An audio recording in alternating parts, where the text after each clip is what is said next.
लेकिन हमारा संघर्ष पब्लिक के संघर्ष के मुकाबले में कुछ नहीं है।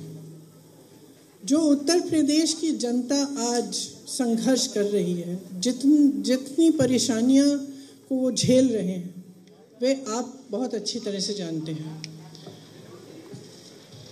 जो सबसे बड़ा मुद्दा है रोजगार का मुद्दा, उसके बाद महंगाई का मुद्दा, इन दोनों को निपटाने के लिए इनको कैसे हम इन समस्याओं को किस तरह से हम सुलझाएं, उसके लिए हमने बहुत चर्चा की और हमने काफ़ी इस विधान में भी और जो भर्ती विधान है, शक्ति विधान है, उसमें भी हमने इसके बारे में अपनी घोषणाएं की हैं।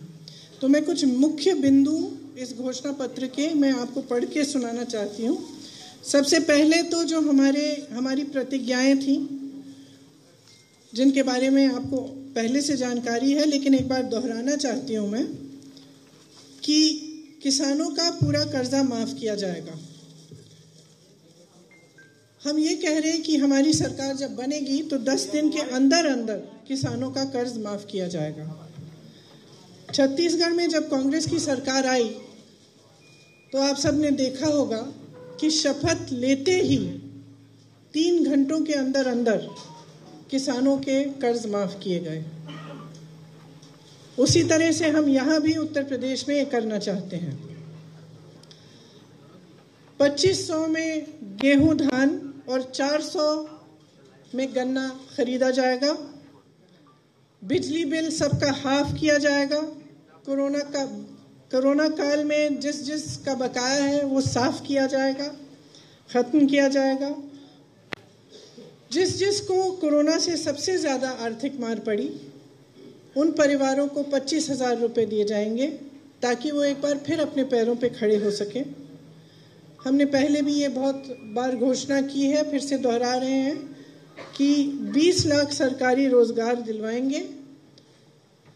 इसका पूरा खाका तैयार करके हमने भर्ती विधान में आपको कुछ दिनों पहले बताया था। उसमें से 12 लाख सरकारी पद खाली पड़े हैं जिन्हें भाजपा की सरकार ने 5 सालों से नहीं भरा। हम कह रहे हैं कि हम वो 12 लाख पद भी भरेंगे और उसके अतिरिक्त हम 8 लाख और पद भरेंगे, या और रोजगार हम माफ़ करिए, पद भरेंगे नहीं, 8 लाख हम रोजगार और पैदा करवाएंगे। इसके साथ साथ हमने पहले भी कहा है कि 40% रोजगार पहले के जो आरक्षण है उनके तहत महिलाओं को दिए जाएंगे।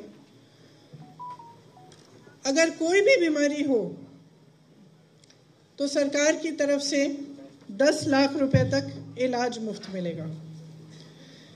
आवारा पशु की बहुत बड़ी समस्या है उत्तर प्रदेश में। कम पार्टियां इसके बारे में बात करती हैं, लेकिन सच्चाई ये है कि किसान बहुत त्रस्त हैं।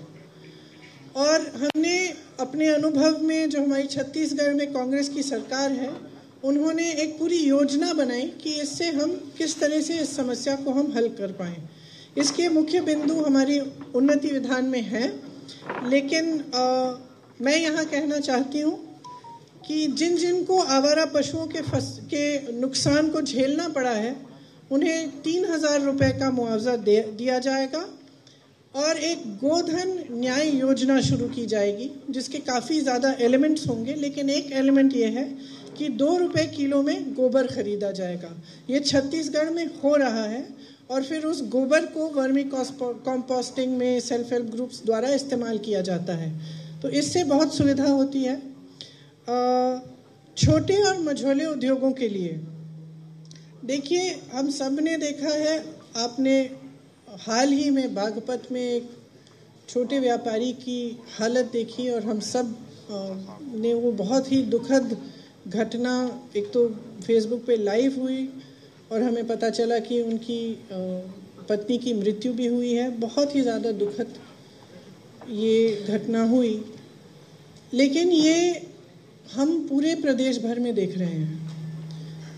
चाहे मैं नोएडा में गई प्रचार करने के लिए, चाहे मैं बुंदेलखंड गई, चाहे झांसी में थी, चाहे यहाँ पे लखनऊ में हो, चाहे जहाँ भी मैं जा रही हूँ, ये देखने को मिल रहा है कि जो छोटे व्यापारी हैं और मझोले व्यापारी हैं, वो एकदम इतने त्रस्त हैं और परेशान हैं क्योंकि उनके लिए एकदम कोई भी सपोर्ट, समर्थन सरकार की तरफ से नहीं आया है। और चाहे नोटबंदी हो, चाहे उसके बाद जीएसटी हो, और उसके बाद जो कोरोना का लॉकडाउन हुआ, सबसे बड़ा प्रभाव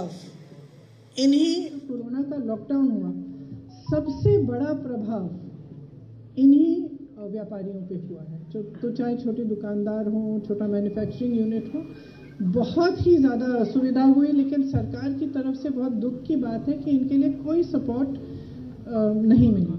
और इस बजट में जो 2-3 दिन पहले आई, उसमें भी आपने देखा होगा कि जहां बड़े बड़े उद्योगपतियों के लिए, जो प्रधानमंत्री जी के मित्र हैं, उनके लिए तमाम योजनाएं, तमाम समर्थन और हर चीज़ लिखी गई, लेकिन इन छोटे व्यापारियों के लिए कुछ नहीं लिखा गया, गरीबों के लिए कुछ नहीं लिखा गया। इसीलिए हम चाहते हैं कि एक खास मदद हम छोटे व्यापारियों की करें। इसमें मुख्य बिंदु ये है कि पीतल का क्लस्टर, कानपुर में लेदर, इनको हम और मजबूत बनाएं। और इसमें नौजवानों को, अगर नौजवान अपना छोटा व्यापार शुरू करना चाहता है, अपना मैन्युफैक्चरिंग करना चाहता है, एक यूनिट खड़ा करना चाहता है, उसके लिए हमने भर्ती विधान में ऑलरेडी बोला था कि हम किस तरह की सुविधाएं देंगे। जैसे उनको लोन मिलेगा 1% ब्याज पे, और किस तरह से हम उन क्लस्टर्स को डेवलप करेंगे ताकि उन क्लस्टर्स में जितनी भी सुविधाएं हैं इंडस्ट्री के लिए वो मिले और पूरी तरह से इन छोटे व्यापारियों की मदद हो। श्रमिकों और कर्मचारियों के लिए हमने ये प्रपोजल दिया है कि आउटसोर्सिंग बंद की जाएगी। संविदा कर्मियों का नियमितीकरण कई चरणों में किया जाएगा। सफाई कर्मियों को नियमित किया जाएगा। तो ये हमारे इस उन्नति विधान में है कि हम आउटसोर्सिंग बंद करना चाहते हैं। हम चाहते हैं कि आस्ते आस्ते एक एक करके कुछ चरणों में जितने भी आउटसोर्स्ड हैं और अभी संविदा कर्मी हैं, उनका नियमितीकरण हो। नियमितीकरण से उनका जो मानदेय है वो सम्मानजनक बन जाएगा और अन्य सुविधाएं अन्य सुविधाओं का लाभ ले पाएंगे। रसोइया का जो मानदेय है उसको हम 5,000 रुपए तक प्रति माह बढ़ाना चाहते हैं। जहां तक शहरी विकास की बात है, झुग्गी वासियों को भूमि अधिकार दिया जाएगा। झुग्गी वाली जमीन आपके नाम की जाएगी और मध्यम वर्ग को किफायती आवास के लिए भूमि को और आर्थिक प्रोत्साहन मिलेगा। ग्रामीण विकास के लिए दो जो मुख्य बिंदु हैं, हालांकि इसमें शहरी विकास, ग्रामीण विकास, मिडिल क्लास के लिए और बहुत सारे बिंदु हैं, लेकिन मैं ज़्यादा समय अभी नहीं लेना चाहती। जो मुख्य बिंदु है ग्रामीण विकास में, ग्राम प्रधान का वेतन हम 6,000 रुपये प्रति माह तक बढ़ाना चाहते हैं और चौकीदारों का वेतन 5,000 रुपये प्रति माह तक। स्वास्थ्य सेवाओं के लिए जो बजट में पैसा एलोकेट किया जाता है वो काफ़ी कम है उत्तर प्रदेश में। हम इसको 5% बढ़ाना चाहते हैं। कोरोना के दौरान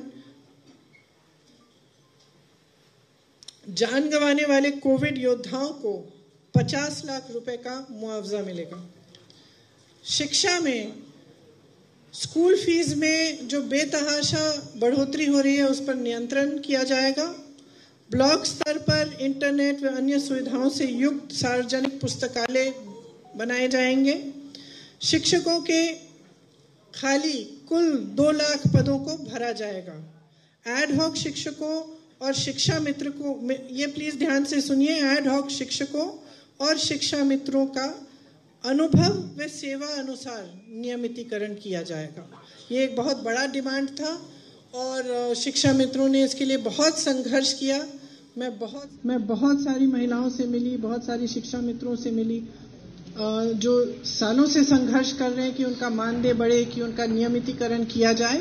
तो हम उनको कहना चाहते हैं कि हमने आपकी आवाज़ सुनी और अगर हमारी सरकार बनेगी तो हम ये काम आपके लिए करके दिखाएंगे। संस्कृत और उर्दू शिक्षकों के खाली पद जो हैं वो भी भरे जाएंगे। सामाजिक न्याय के लिए अनुसूचित जाति के छात्रों व अनुसूचित जनजाति के छात्रों को केजी से पीजी तक मुफ्त शिक्षा मिलेगी। अति पिछड़ी जातियों के लिए आरक्षण का सब कोटा बनाया जाएगा। निषादों को नदियों से संसाधनों पर अधिकार मिलेगा। अति पिछड़ी जातियों के लिए छात्रवृत्ति, हॉस्टल्स जैसे लक्षित कार्यक्रम इस उन्नति विधान में है। कारीगरों व बुनकरों के लिए विधान परिषद में एक आरक्षित सीट। मैं तो चाहती हूं कि आप मीडिया के लिए भी एक आरक्षित सीट होनी चाहिए इसमें। Thank you ma'am. मीडिया की कुछ है मैम? कोल समुदाय को अनुसूचित जनजाति का दर्जा दिया जाएगा। दिव्यांग बहनों और भाइयों के लिए 3,000 रुपये प्रति माह का पेंशन। मैं झांसी गई थी, उस समय मुझसे कुछ लोग मिले थे और उन्होंने मुझे कहा था कि उनका पेंशन बहुत ही कम है, कम से कम 3,000 रुपये प्रति माह तक बढ़ाना चाहिए। तो उनकी बात सुनते हुए मैंने सबसे बात की, चर्चा की और ये हमने तय किया कि ये बिल्कुल पॉसिबल है और हम इसको करेंगे। तो मैं आपको ख़ास बताना चाहती हूँ जो मुझसे मिले थे कि ये आपकी मांग हमने इस घोषणा पत्र में डाली है। महिला पुलिस कर्मियों को उनके गृह जनपद में पोस्टिंग की अनुमति। बहुत सारी महिला पुलिस कर्मियों से मैं इत्तेफाक से मिली हूँ। कुछ कई लोगों ने मुझे हिरासत में लिया, उस समय बातचीत करने का मौका मिला और पता चला कि किसी का घर नोएडा में है, पोस्टिंग सीतापुर में है। माँ अकेली नोएडा में है और उनको सीतापुर आना पड़ रहा है काम करने के लिए। तो मेरे ख्याल से ये एक बड़ा मुद्दा है उनके लिए और मेरी बहनें हैं, उनकी मदद के लिए हमने सोचा कि अच्छा रहेगा कि उनके घर के ही एरिया में उनकी पोस्टिंग हो। पूर्व सैनिकों के लिए एक विधान परिषद की सीट और सच्चाई को लिखने वाले और दिखाने वाले जो पत्रकार हैं, जिनके खिलाफ मुकदमे दायर किए गए हैं, उन सब मुकदमों को हम ख़त्म करेंगे। तो आपको स्वतंत्रता मिलेगी जो आज आपके पास है नहीं। तो ये मुख्य बिंदु है। मैं कहना चाहती हूँ और मैं बार बार इस बात को दोहराती हूँ कि चुनाव के समय हमें विकास की बात करनी चाहिए, हमें उन मुद्दों को उठाना चाहिए जिससे आपका जीवन बेहतर बने। जहाँ जहाँ मैं जाती हूँ मैं पूछती हूँ 5 सालों में आपका जीवन बेहतर हुआ, आपको सुविधाएं मिली? और एक जगह नहीं है, एक घर नहीं है, एक परिवार नहीं है जो मुझे इस सवाल के जवाब में हाँ कह सकता है। सब कहते हैं, कई नौजवान हैं, लोग कहते हैं कि ठीक है राशन मिल गया, लेकिन वो मुझे कहते हैं कि हम राशन से क्या करेंगे? ठीक है थोड़ी सी सुविधा मिल जाएगी, लेकिन हमारी प्रगति कैसे होगी? हम सक्षम कैसे बनेंगे? आत्मनिर्भर कैसे बनेंगे? अपने पैरों पर कैसे खड़े होंगे? तो बार बार हम कांग्रेस पार्टी के जितने भी नेता हैं, हम एक सकारात्मक प्रचार करना चाह रहे हैं। हम चाह रहे हैं कि उत्तर प्रदेश की बात हो, आपकी जनता की बात हो, आपके विकास की बात हो। और मैं जो भी देख रहे हैं इस प्रोग्राम को, मैं आपसे आग्रह करती हूँ कि आप सारे राजनीतिक दलों से विकास पर अपने जो मुद्दे हैं, आपके मोहल्लों में, गलियों में नल क्यों नहीं है, सड़कें क्यों नहीं बनी हैं, बिजली क्यों नहीं है, पानी क्यों नहीं आ रहा है, शिक्षा की सुविधा क्यों नहीं है, सेहत के लिए क्या सुविधा है, ये सब सवाल आप उठाएं और उनको मजबूर करें कि इन सवालों पे चुनाव लड़ा जाए। तो आशा है कि हमारा जो घोषणा पत्र है इसमें आपकी बहुत सारी समस्याओं के समाधान की बात है। आप सब इसको ध्यान से पढ़ेंगे और वोट डालने के समय भी इस पर आप अपना ध्यान आकर्षित करेंगे। धन्यवाद जी। हम लोग एक एक करके सवाल लेंगे और पहले इसी विषय पर अगर आप सवाल पूछें तो उसका स्वागत है। एक एक करके लेने दीजिए। हाँ एक एक करके लेंगे। 1 मिनट रुक जाइए, पहले इधर से। अभी आपने कहा कि चुनाव विकास के मुद्दे पर होना चाहिए, आपने बड़ी महत्वपूर्ण बात कही। आज सुबह जो आपने हिजाब पे ट्वीट कर दिया, इससे आपकी पूरी विकास की धारा कहीं और मुड़ गई है। अच्छा क्यों? हिजाब पर बहस चल गई है। अच्छा क्यों? मैंने हिजाब पे बहस छेड़ी है? देखिए, एक महिला का अधिकार है, वो बिकिनी पहनना चाहे, वो हिजाब पहनना चाहे, वो घूंघट लगाना चाहे, वह साड़ी पहनना चाहे, वह जीन्स पहनना चाहे। इसमें कोई राजनीति की बात नहीं है और ना होनी चाहिए। स्कूल में बिकनी कहां से आ गई? हाँ आप वो शैक्षिक संस्थान की बात है। देखिए आप गोलमोल करके कुछ भी कह सकते हैं। किसी का अधिकार नहीं है कि वो एक महिला को कहे कि तुम ये पहनो। आपको मैं कह रही हूँ वो स्कार्फ उतारो, स्कार्फ उतारो अपना। आप कहाँ भी जहाँ भी हो, मुझे क्या अधिकार है आपको ये कहने का? नहीं है, सिंपल। आप पूछिए सवाल, विषय पे सवाल पूछे तो अच्छा रहेगा।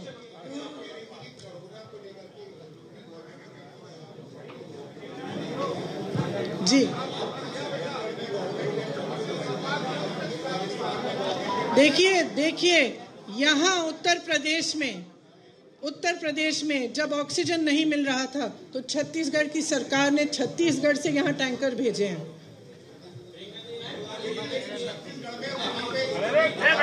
सर हो गया, आप पूछिए सवाल, इस विषय पर है। आपने क्या छत्तीसगढ़ की नदियों में आपने लाशें देखी?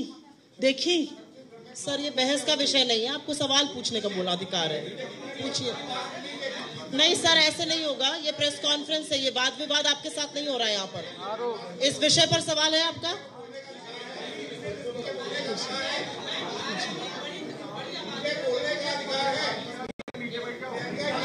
सर ये गलत बात है, आप गलत कर रहे हैं, ये प्रेस कॉन्फ्रेंस है, थोड़ा सा अनुशासन रखिए।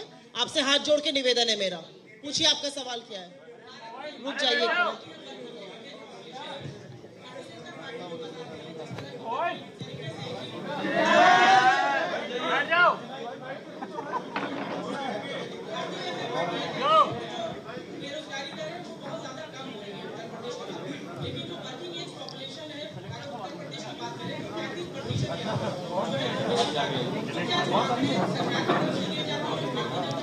देखिए मैं तो भारतीय जनता पार्टी पे भरोसा नहीं करती, तो मैं उनके आंकड़ों पर भी भरोसा नहीं कर रही हूँ। हम जो आंकड़े हमारे उन्नति विधान में हैं, वो जो एक्चुअल आंकड़े हैं वही हैं, उन्हीं पर हमने सब बातें की हैं। तो मैं उनकी बात नहीं कर सकती। वो कौन से आंकड़े देते हैं? वो तो कहते हैं कि सब खुशहाल है, वो तो कहते हैं कि बहुत प्रगति हो रही है। मैं घर घर में जाती हूँ और कुछ नहीं है, महंगाई से लोग अपनी रोजी रोटी नहीं कमा पा रहे हैं। पूछिए आपका सवाल पीछे। अभी रुक जाइए आप प्लीज, शांत रहिए। पूछिए सवाल। साथ में बोलेंगे तो सुनाई नहीं देगा, एक जन करके। जी आपका सवाल छत्तीसगढ़ के बारे में, आप छत्तीसगढ़ जाके पूछ लीजिए। सर ये गलत बात है जो आप कर रहे हैं, इस तरह से पत्रकार वार्ता नहीं होती है। आप अपने साथियों के साथ गलत कर रहे हैं। पूछिए आप अपना सवाल। बताइए जी।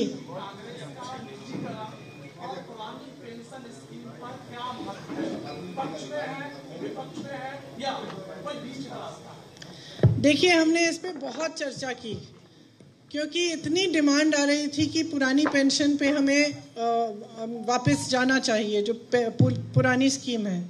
हमने बहुत चर्चा की। हम सोचते हैं कि इसमें एक मध्य का रास्ता निकाला जा सकता है, जिस तरह से जितना सरकार का कंट्रीब्यूशन है वो बढ़ाया जा सकता है। तो इसका मेरे ख्याल से आपके सवाल के जवाब में एक मध्य का रास्ता ही ढूंढना पड़ेगा। इस सवाल पूछिए। एक मिनट रुक जाइए सर, आएंगे अभी आपके पास। पूछिए जरा जोर से बोलिए। उंगलियों से। जी हमने सबके लिए इसमें लिखा है, आप देख लीजिएगा। हम एक अंतिम सवाल लेंगे, आप पूछिए। आप पूछिए। इस तरह से नहीं हो सकती प्रेस का वार्ता। आप उधर आते ना, आप यहाँ पे क्यों? उनको पूछिए सवाल। आप पूछिए, महिला सवाल पूछना चाह रही है यहाँ पे। नहीं, वो पहले खड़े हुए थे, उनके बाद आप पूछिए।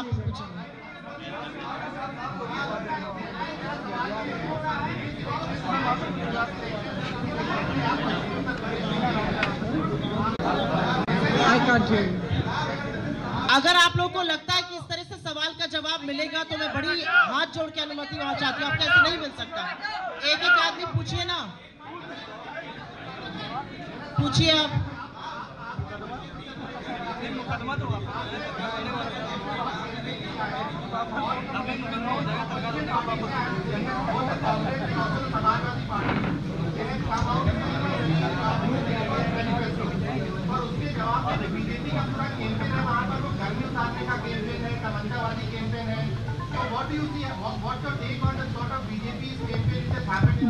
देखिए मैंने पहले भी कहा है कि गर्मी निकालना, चर्बी निकालना, ये क्यों बातें हो रही हैं? भर्ती निकालिए, खाली पद पड़े हैं, भर्ती निकालिए। हमने तो पूरा खाका तैयार किया है कि हम भर्ती कैसे निकालेंगे। हम तो ये भी बता रहे हैं कि कहाँ से निकालेंगे, हम ये बता रहे हैं कि रोजगार कहाँ से दिलवाएंगे। हम ये सब कह रहे हैं और आप एक दूसरे से कह रहे हैं कि कोई कह रहा है कि चर्बी निकालेंगे, गर्मी निकालेंगे। फालतू की बातें हैं, ये लोगों को गुमराह करने वाली बातें हैं। सवाल आप इधर आइए, पहले पत्रकारों में आइए, आप उधर जाइए पहले। आप पूछ रही थी, पूछिए आप सवाल।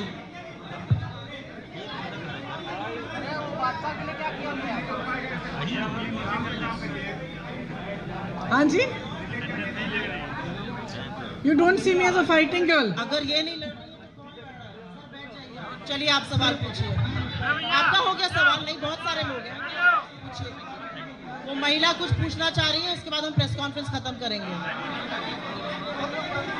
आई think we should end it because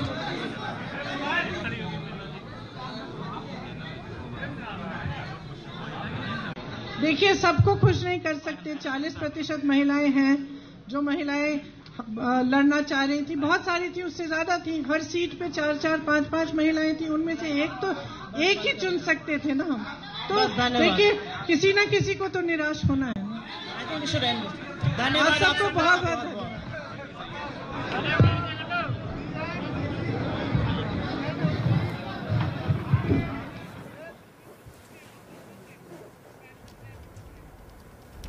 तो कांग्रेस ने अपना घोषणा पत्र जारी कर दिया है और क्या कुछ है अलग अलग पार्टियों के घोषणा पत्र में, यह आप जानिए। सिंचाई के लिए मुफ्त बिजली का वादा बीजेपी ने किया, यही वादा समाजवादी पार्टी ने किया। तो किसानों का पूरा कर्ज माफ करने का वादा कांग्रेस ने अपने घोषणा पत्र में किया है। सभी खाली पदों पर भर्ती का वादा बीजेपी ने किया। 11 लाख पदों को भरा जाएगा, यह वादा समाजवादी पार्टी ने किया। 12 लाख पदों को भरा जाने का वादा जो है वो कांग्रेस ने अपने घोषणा पत्र में किया। महिला पेंशन में बढ़ोतरी बीजेपी कह रही है करेगी। सरकारी नौकरी में 33% महिलाओं को आरक्षण समाजवादी पार्टी कह रही है और कांग्रेस पार्टी कह रही है 40% महिलाओं को आरक्षण देंगे रोजगार में। तो कुल मिलाकर किसान, बेरोजगार, महिला, युवा सभी को लुभाने के लिए ये अलग अलग पार्टियों के जो घोषणा पत्र में अभी तक वादे किए गए हैं उसी का ब्यौरा एबीपी न्यूज आपके सामने रख रहा था।